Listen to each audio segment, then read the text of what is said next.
Good morning everyone. Political science के सभी students का एक बार पुनः मैं श्रीमती मौर्य देवी तापड़िया कन्या महाविद्यालय जसवंतगढ़ के इस यूट्यूब चैनल पर आपका हार्दिक अभिनंदन एवं बहुत बहुत स्वागत करता हूं। और अब भी अगर किसी स्टूडेंट ने हमारे महाविद्यालय के इस यूट्यूब चैनल को सब्सक्राइब नहीं किया है तो सब्सक्राइब कर लो, ताकि इस कोरोना जैसी वैश्विक महामारी में आप घर पर रहकर ये तो यूनिवर्सिटी एग्जाम और साथ में विभिन्न कंपटीशन एग्जाम की जो तैयारी है वो कर सकते हो। क्योंकि हमारे महाविद्यालय में तीनों ही संकाय विज्ञान, वाणिज्य और कला, इसकी अनवरत जो कक्षाएँ हैं, नियमित जो कक्षाएँ हैं वो सुचारू रूप से संचालित होती है। और हमारे महाविद्यालय के इस यूट्यूब चैनल को सब्सक्राइब कर आप अपनी जो इस कोरोना वैश्विक महामारी में भी अपने जो अध्ययन है उसको अनवरत जारी रख सकते हैं। हमारी एक जो क्लास है वो BA second year pol science की विश्व के संविधानों का तुलनात्मक अध्ययन जो कंपेरेटिव कॉन्स्टिट्यूशन है उसका हम अध्ययन कर रहे हैं। आज हम फ्रांस, दुनिया का एक महत्वपूर्ण देश है फ्रांस, उसकी जो बहुदलीय पद्धति है उसके लिए उत्तरदायी कारण है उसके हम अध्ययन करेंगे कि फ्रांस में जब हमने ब्रिटेन का पढ़ा, हमने अमेरिका का पढ़ा, हमने भारत का पढ़ा, वहाँ पर संविधानेतर राजनीतिक दलों का विकास हुआ। जबकि फ्रांस दुनिया का ऐसा देश है जिसके संविधान में जो पंचम जो संविधान है, पंचम गणतंत्र का जो संविधान है, उसके जो अनुच्छेद 4 में, पंचम गणतंत्र के संविधान के अनुच्छेद 4 में जो 1958 में है वो लागू हुआ था, उसमें राजनीतिक जो दल है उसकी क्या की गई है, चर्चा की गई है। राजनीतिक दल है उसके बारे में बात की गई है। अनुच्छेद 4 में लिखा हुआ है कि राजनीतिक दल ही मताधिकार की अभिव्यक्ति के मुख्य साधन है। राजनीतिक दल ही मताधिकार की अभिव्यक्ति के मुख्य साधन है। जबकि ब्रिटेन में, अमेरिका में, भारत में हमने पढ़ा है कि वहाँ पर राजनीतिक दलों का संविधानेतर मतलब संविधान में है वो नहीं लिखा हुआ है, परंतु संविधान के बाद में या संविधान से अलग है उसका क्या विकास हुआ। जबकि फ्रांस ऐसा देश है जिसके राजनीतिक दलों के बारे में वहाँ के संविधान में क्या है वर्णन किया गया है। तो आज हम फ्रांस में बहुदलीय पद्धति है उसके लिए जो उत्तरदायी कारण है उसकी हम इस क्लास में चर्चा करेंगे। तो सबसे पहले ऐतिहासिक विरासत है, दूसरा है शासन के जो मूल स्वरूप है उस पर भी मतभेद है, तीसरा है फ्रेंच लोगों का जो व्यक्तिवादी स्वभाव है वो है, चौथा है प्रादेशिकता और स्थानीयता की भावना है, प्रादेशिकता और स्थानीयता की भावना है, और कुछ और भी कारण है जिसकी हम चर्चा करेंगे। अब देखो फ्रांस की राजनीतिक व्यवस्था की सर्वप्रथम विशेषता है वो बहुदलीय पद्धति है। यहाँ पर फ्रांस में ब्रिटेन तथा अमेरिका के समान दो ही राजनीतिक दलों का है वो प्रभाव नहीं है, वरन वहाँ पर अनेक राजनीतिक दलों का प्रभावपूर्ण अस्तित्व है। इस बात का ध्यान रखना है, वहाँ पर दो ही दल नहीं है, अनेक जो राजनीतिक दल है वो फ्रांस में है। ब्रिटेन और अमेरिका की भांति ऐसे नहीं है, तो इस बात का ध्यान रखना है। इस बहुदलीय पद्धति के लिए जो उत्तरदायी कारण है वो है सबसे पहले ऐतिहासिक विरासत। फ्रांस में दलों की अधिकता वहाँ के वैधानिक इतिहास की एक उपज है। फ्रांस में दलों की जो अधिकता है उसका मेन कारण क्या है, फ्रांस का जो वैधानिक जो कानूनी इतिहास है, वहाँ पर जो समय समय पर संविधान है या नए नए संविधानों का है वो क्या होता रहा है, लिखते रहे या नए नए संविधानों का लागू होने का कारण है। इसके लिए वहाँ पर क्या है, जो बहुदलीय व्यवस्था की शुरुआत हुई है। फ्रांस में दलों की अधिकता वहाँ के वैधानिक इतिहास की एक उपज है। फ्रांस संविधानों की प्रयोगशाला रहा है और संविधानों के जितने रूप पिछले लगभग 100 वर्षों में यहाँ देखे गए हैं उतने कहीं भी नहीं देखे गए हैं। तो सीधी बात यह है, पिछले 100 वर्षों में वहाँ पर जो 5वां गणतंत्र है वो कब लागू हुआ था, 1958 में लागू हुआ है। तो इस प्रकार से वो क्या रहा है, गणतंत्रों की फ्रांस है वो क्या रहा है, प्रयोगशाला रहा है या संविधानों की प्रयोगशाला रहा है। चूँकि फ्रांस में विधानों के संबंध में अनेक परिवर्तन हुए हैं और अनेक प्रकार के अवशेष भी रह गए हैं जिनका समर्थन और वह खंडन करने के आधार वहाँ पर कौन दल ही करते हैं। किसी चीज़ का समर्थन करना है तो, किसी चीज़ का खंडन करना है तो ये काम किसका है, राजनीतिक दलों का है। दो विचारक है, बक और मेसलैंड। बक व मेसलैंड। बक व मेसलैंड बोल रहे हैं कि राजतंत्रवादी बोनापार्ट वंश के समर्थक, प्रजातंत्रवादी तथा अनेक गुट समाजवादी, उदार दल वाले आदि सब लोगों के पास अपनी अपनी राजनीतिक संस्थाओं की उत्पत्ति के संबंध में कहानियाँ हैं और उनके पूर्वजों ने सिद्धांत बना दिए थे, उनका वे आज भी क्या कर रहे हैं, पालन कर रहे हैं। बक और मेसलैंड बोल रहे हैं कि जो वहाँ पर जो राजतंत्रवादी है, प्रजातंत्रवादी है,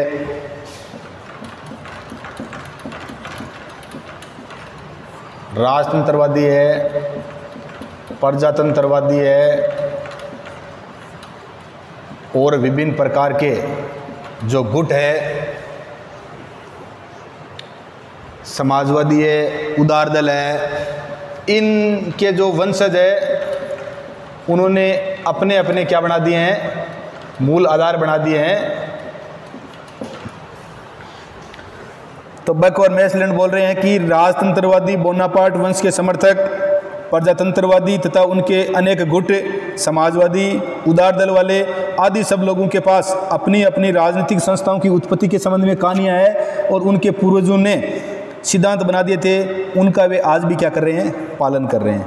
दूसरा है वो शासन का जो मूल स्वरूप है उसमें क्या है, मतभेद है। शासन के मूल स्वरूप में मतभेद है। फ्रांस में 1789 तक क्या था, 1789 में क्रांति हुई थी। फ्रांस में 1789 तक क्या था, राजतंत्र था। क्या था, बुर्बो जो वंश है उसका क्या था, राजतंत्र था। 1789 में फ्रांसीसी क्रांति होने के बाद में उसी वर्ष क्रांति के आधार पर उसका अंत हुआ। 1789 क्रांति के बाद में राजतंत्र का अंत हो गया। क्रांति के बाद फ्रांस में 2 बार साम्राज्यों की स्थापना हुई और बीच बीच में गणतंत्रीय विधान भी लागू हुए। अब भी फ्रांस में काफ़ी बड़ी संख्या में ऐसे व्यक्ति है जो प्रजातंत्र के स्थान पर राजतंत्र का स्वागत करते हैं। इस प्रकार फ्रांस में राजतंत्र बनाम गणतंत्र की समस्या का अंत नहीं हुआ। आज भी वहाँ पर राजतंत्र बनाम गणतंत्र, कुछ लोग ऐसा चाहते हैं कि वहाँ पर गणतंत्र हो और कुछ वापस राजतंत्र को क्या करना चाहते हैं, स्थापना करना चाहते हैं। इसके अतिरिक्त साम्यवाद भी है, फासीवाद और अधिनायकवाद भी, इन सभी के भी समर्थक फ्रांस में है। समाजवाद के भी विभिन्न रूप है। शासन के जो मूल स्वरूप पर मतभेद ने राजनीतिक दलों की संख्या बढ़ाने का कार्य किया। शासन का जो मूल स्वरूप है, राजतंत्र बनाम गणतंत्रवाद, उदारवादी, समाजवादी, ठीक है, जो विभिन्न प्रकार के और भी जो अधिनायकवादी, सभी जो विचारधारा रखने वाले लोग वहाँ पर रहते हैं, इसके कारण भी मतलब शासन के मूल स्वरूप पर मतभेद। तीसरा है फ्रेंच लोगों का व्यक्तिवादी स्वभाव। फ्रेंच लोगों का जो व्यक्तिवादी स्वभाव है, बहुदलीय पद्धति का एक प्रमुख कारण फ्रांसीसी लोगों का स्वभाव है। फ्रांसीसी सदैव से साहित्य है, कला है, संस्कृति है। फ्रांसीसी सदैव से साहित्य, कला, संस्कृति, इसमें है वो रुचि लेने वाले होते हैं।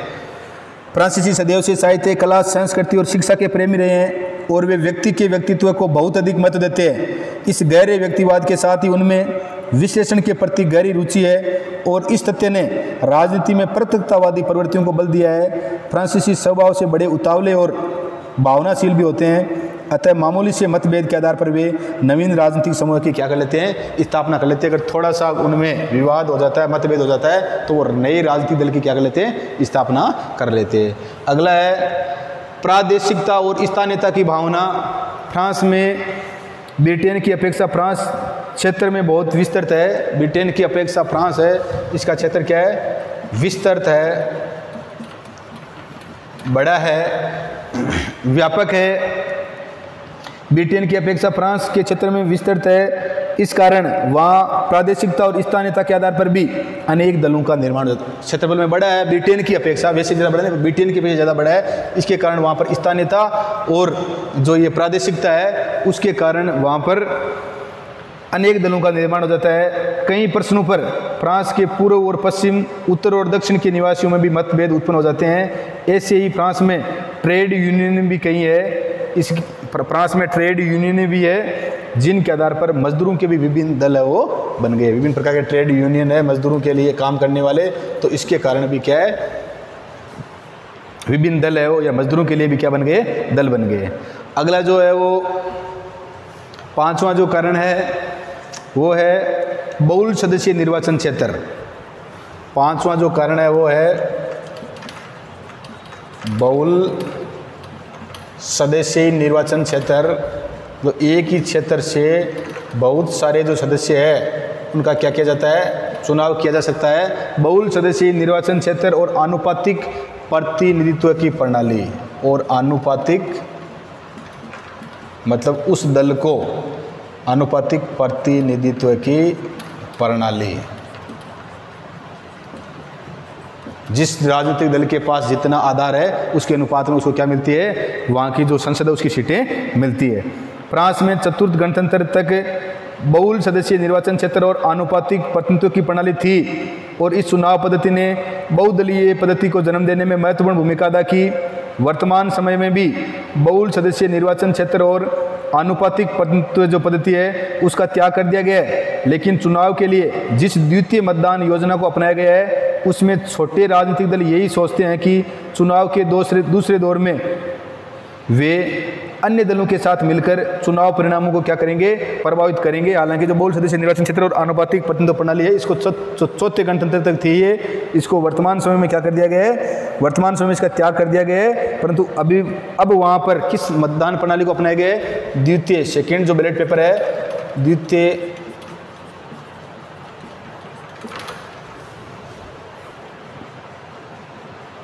द्वितीय मतदान योजना या द्वितीय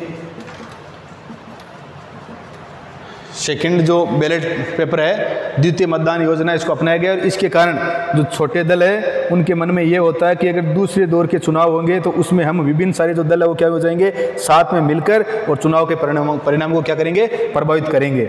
इस प्रकार छोटे राजनीतिक दल अपने पृथक अस्तित्व को समाप्त करने के बजाय क्या करते हैं, बनाए रखना चाहते हैं। और अगला है कुछ अन्य कारण।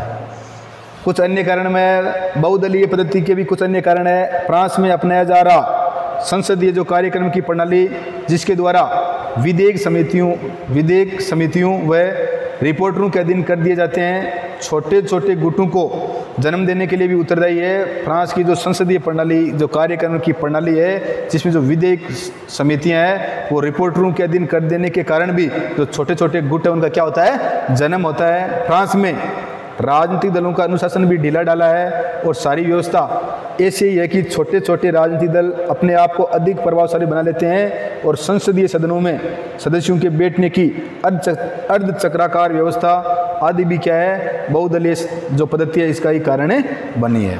तो इस प्रकार से आज हमने हमारी इस क्लास में जो फ्रांस में बहुदलीय पद्धति के जो उत्तरदायी कारण है उन उत्तरदायी कारणों की हमने चर्चा की। और ये प्रमुख जो कारण है वो ऐतिहासिक, एक तो विरासत में मिला है इनको, दूसरा शासन का जो मूल स्वरूप है, विभिन्न राजनीतिक जो दल है उनके मतभेद अलग है, मतलब सभी प्रकार के राजनीतिक दल फ्रांस में पाए जाते हैं।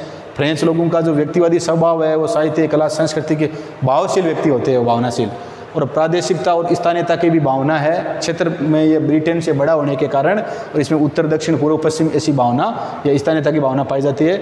और अनेक भी कारण है, एक ये बहुल सदस्यीय निर्वाचन क्षेत्र और आनुपातिक प्रतिनिधित्व की प्रणाली है, परंतु वर्तमान समय में ये नहीं है, पर इसकी द्वितीय मतदान योजना को अपनाया गया है। तो जो यूनिवर्सिटी एग्जाम ऐसे पूछ सकते हैं क्वेश्चन 4 नंबर वाला कि बहुदलीय पद्धति के लिए उत्तरदायी कारण है, उनका संक्षेप में वर्णन कीजिए, तो अपने को ध्यान रखना है। यहाँ से क्वेश्चन है वो आने की पूरी संभावना रहती है। और वीडियो को लाइक, शेयर और सब्सक्राइब करते रहो। जय हिंद, जय भारत।